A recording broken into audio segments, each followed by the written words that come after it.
Hi, I'm Jordan. This is the October 2019 roundup. Didn't get to play a whole lot of games this month, but I played a lot of, everything I played was new, which is really cool.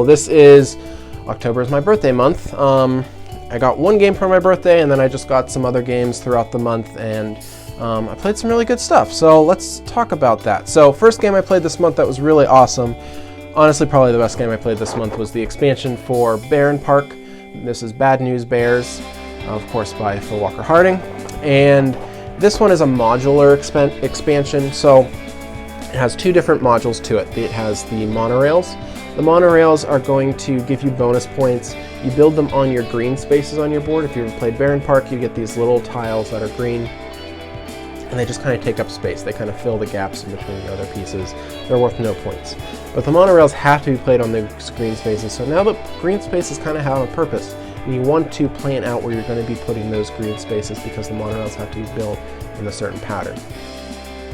Also, there is grizzly bear tiles in here. So those are just giant kind of Tetris tiles, and they are, you have to trade in other tiles to get them, which is interesting. They just take up more space. You do have to plan a lot more to make them fit though, because they are in some weird shapes. This one it's a lot of fun. If you like Barren Park, I would definitely check it out. Barren Park is one of my favorite games. Won't say if it is my favorite game.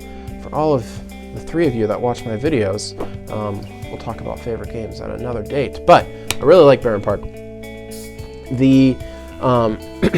This expansion does add a lot of time. Barren Park can be a really relaxing kind of game because there's not a whole lot to it, but this one adds a lot of thinkiness to it. You need to plan ahead a lot more because you need to be able to plan out where your monorails are going. You need to plan out, you're going to have space for those certain,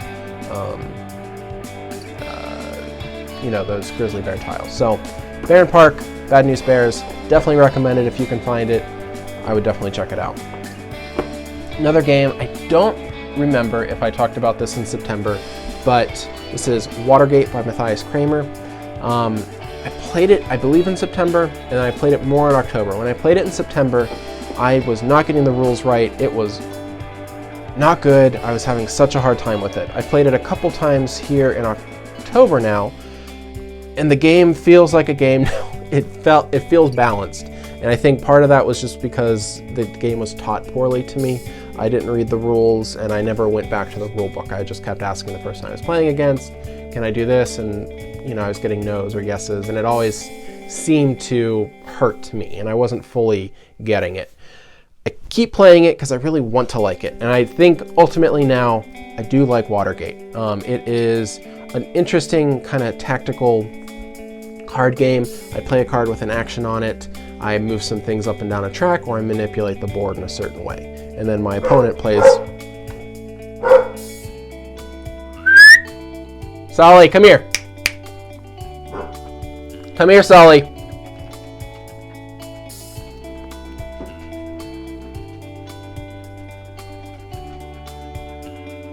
Yeah, so it's a tactical card game. I play a card down in front of me, do its action, and move something up and down a track. My opponent does the same thing. We kind of go back and forth, moving and jockeying for position on things. Really interesting. I love the simulation of the Watergate investigation. It's in the same line as the Revolution of 1828. I don't know if they're going to keep doing these little two-player games with like historical themes. I think they're really cool. Watergate it's a good one. I don't think I'm going to be keeping it just because I don't think my wife would like it at all. And we have some friends that are super into it and have borrowed it a lot. So I'll probably be giving it to them, but I will play it if somebody, offers, probably 8 times out of 10. It's really great. I can definitely see why people keep talking about it. What else did I play? Oh, Dinosaurs. I got this one played again. This is a drafting game. It's super light. It's probably on the weight of like Sushi Go, that level of drafting. It's easier than like Neom, which is a really big one for me this year. It's simpler than that.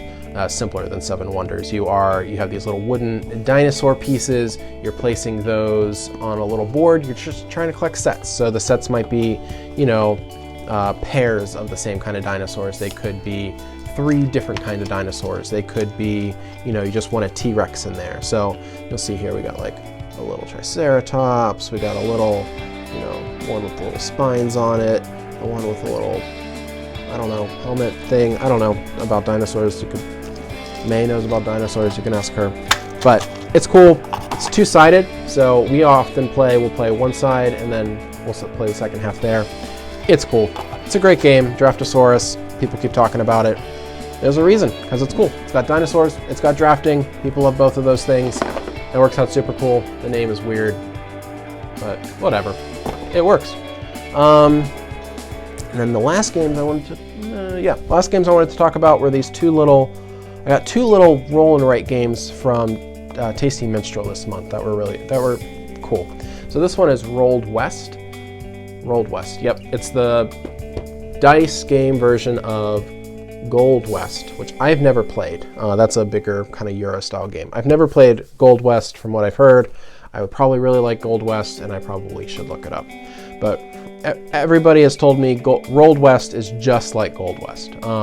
This game's fine. It's not my favorite right now, but the first game I played it, I didn't like it. More I've played it, I do like it more. It has, it has some combos that weren't apparent to me, and I think if I had played Gold West, it would make more sense.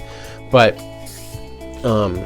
it's not a game that you can do everything. You need to specialize in something. So if I circle that I get bonus points for getting the sheriff symbols, I want to do other actions in the future to get me more sheriff symbols. You know, it's not something where you diversify. You need to definitely specialize. It's got these cool 10-sided dice. I don't know, it's cool. It's got a cool theme. I like Wild West kind of stuff. This is Gold Rush, so works out pretty well for me. That is Gold West, Tasty Minstrel. Might be 20 bucks. It's cheap. Check it out. But the other one that I have is Big Dig by Tasty Minstrel. I was super surprised by this one. It's not a roll and write because it doesn't have dice, but it has cards. It's not a roll and write because it doesn't have cards, but you know, you're writing on a paper or a board and you are using cards, so I don't know. So you're going to be drafting these kind of Tetris cards. They're two-sided, and then you draw that shape on your board. On your board, you have these different things. So I might be trying to get from water down to water here. I might be trying to get from oil to oil. You have 3 objectives on your turn. You might be trying to cover up different spaces on your board. First person to achieve all 3 objectives wins the game. It's quick. The box says, what does the box say? 10 minutes. It's a 10-minute game. This is, you know, I often don't like when people call games fillers, but I understand the term, you know. I think often people just kind of disparage games by calling them fillers. This one is a filler game. It takes 10 minutes, but it's a full game. It is a lot of fun. We will, you know, you could play this multiple times in a row, you know, and you can be satisfied. If you like really super deep games, you know, whatever. You weren't going to check this game out anyway. But if you're cool with light games like me, dude, check out Big Dig. It's like, I don't know, 10, 15 bucks. Tasty Minstrel, it's on these little tiny boxes. Throw it in your pocket. It's great. Big Dig. I can't talk about it anymore. It's great. Big Dig. Check it out. Big Dig. Just do it. Big Dig. Whatever. That was weird. That's it, guys. I don't know. Check out my Instagram. I got all sorts of stuff over there. Smash the like button and subscribe to my channel if you haven't already. This is the kind of stuff I do here. And if you like what I do, you know, I don't care. Whatever. I'm literally just sitting in my basement. I bought some bright lights. They're shining in my face right now. You probably get a glare on my glasses. Whatever. I like board games. I like to talk about board games. And, you know, I got a phone. So I'll do it in front of my phone. It's a camera. I got a microphone. YOLO, you know? That's all we got. All we got in life. Just do what you want. All right? Cool. I'm Jordan. I'll see you next month.